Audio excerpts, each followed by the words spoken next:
I'm Father Dennis Walker, and this is my vocation story. So I began in Syracuse. This begins in Syracuse at my home parish, probably St. James Church. So that's where we grew up. We grew up down in the valley. And we used to go to Mass all the time. Like my parents, my mom, my dad would bring me to Mass every Sunday. And it's kind of where it started. I just kind of really felt at home at Mass. It was kind of something that was part of our routine. We'd always go as a family and we worshiped there. It was just kind of, at that age, I really didn't feel too much, out of the ordinary. Didn't really feel like I was called to be a priest at age 5, 6, 7, even into high school. But really felt that was an important part of my life. That I needed to be here to recharge every week, and that I knew that God existed, and I knew that was one of the ways that I learned that we interface with God, is that we came to know Him through the Mass. And so growing up, that was kind of what our family revolved around a little bit, was around parish life, St. James. So not only from that, but eventually I got involved in different things during a Sunday celebration, but also during maybe just parish life in general. I was an altar server, sacristan, was in the youth group. We even played in the handbell choir up there. Actually, almost all my family was in it. And so that was our social circle. We were part of other things, but the church was very central. But at the same time, I didn't really feel called to be a priest, and it wasn't like there were people that didn't encourage me to do it. I remember really at the very beginning of my my time in life, people would say like, hey, think about becoming a priest. We need people to become priests. And I said, yeah, I'll think about it. And maybe that was about it. All I did was think. I know Father O'Hara, who was my pastor, he would always say Father Walker back even when I was 12, just kind of joking with me. And it's kind of prophetic how it turned out. But that encouragement, even though I wasn't really maybe open to it, really helped maybe just kind of see that there was something there that I should, I look back at that times and people saw something that maybe that I didn't see in myself. And there was something about that. There was something about the people that were around me growing up that really had an important thing about their faith, had an important value for their faith, and they knew that other people could, like me, myself, can experience the good things of their faith. So, went to high school. You went through high school, went through college, and at those moments in my life, I think that you start thinking what you want to do, and I think first and foremost was sportscaster. I wanted to be like an Al Michaels or something, because it was a lot of fun. I loved to watch sports, and I kind of loved the way that they would kind of paint the picture of a game. And sometimes I would even call games on the playground or something like that. And that was fun. So that was something that kind of I felt a passion for. But then again, I also felt that, kind of a leaning towards maybe being in business, like owning my own business, because my dad owned a business, my family owned a business. We all kind of had a small business, Walker Sprinkler Company in the Valley. And I just kind of saw that was a lot of fun. It was cool to kind of be your own boss, but also to kind of make a livelihood for your family. So those are the two things I took going into maybe high school and college, and I kind of kept those in there as I was declaring majors. And I got into Lemoyne College. I declared accounting as my major, and everything was going pretty good because I was kind of lined up like, hey, I don't know what I'm going to end up doing, but I know that I have faith in God that He'll put me in the right place. I don't think it's priesthood because I really didn't even kind of go that direction in my thoughts and my prayers, but I knew that God would kind of point me in the right direction if I had faith in Him. So through college, I went for 5 years. I ended up going into a 5-year accounting program because it ended up with an MBA, and I was like, hey, this is going to put me in a great position. I'm going to have all these credentials, and it's going to set me up for a good career.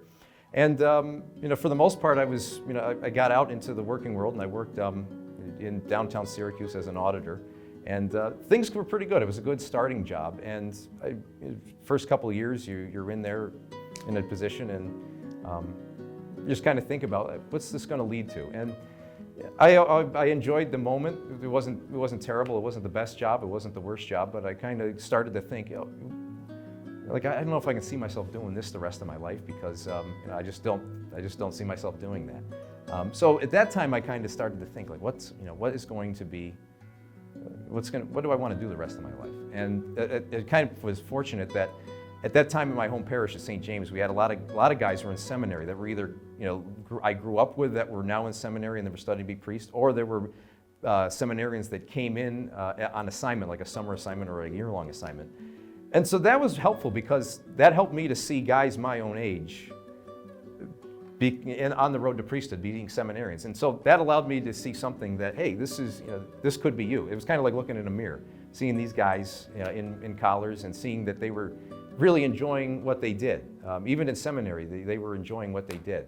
There was a lot of cool things that I saw them do that I thought, maybe that's something I could do. And it took me a while to come around to that, because I think I was stubborn in my wanting to do something. No, I got to be. We all have to be successful. We got to do this. I got to do that. But it really was seeing those guys and the priests growing up, like my pastors, like Father O'Hara, Father Mano, and then Father Dan at Bishop Ludden. They just provided kind of an example of hey, this is an opportunity.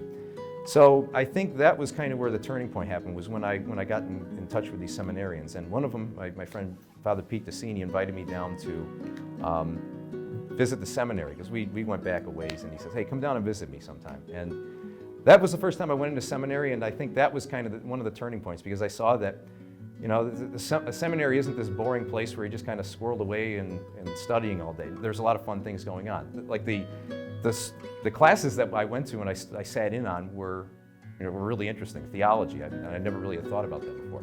And then I kind of see their social life. Like, these guys are going out at the end of the day, they're going to a restaurant having a beer, they're playing like sports, they're playing soccer, and I'm like, I like all that stuff. Well, maybe I'll give this, maybe I should think about this differently. So seeing that, seeing that that's their day-to-day life was another movement. That was kind of the Lord moving, and the Lord calling me closer to Him to say, hey, give another look to this. Perspective can be changed. And then I do remember one time, especially, I was working as an auditor, and I'm in this place up in Carthage, and I'm the only one around, and I don't have internet or cell reception, and I just had silence. I'm at my computer, and I remember just sitting there one time and thinking about, like being like priest, actually. This is like, and I thought, hey, if you were a priest, you wouldn't have to sit at a desk and at a computer and not do anything every day. You could be out with people, and you could be just doing a lot of good things. Not that what I was doing wasn't good, but I could be doing something that I found more fulfilling. And I sat with that idea all afternoon. It was really a joyful afternoon, just kind of thinking about that. And that probably was, I think, the final edge that pushed me off the cliff to say, okay, give the vocation director a call and just pursue this. So from there, years later, I went through 6 years of seminary, went down to Baltimore.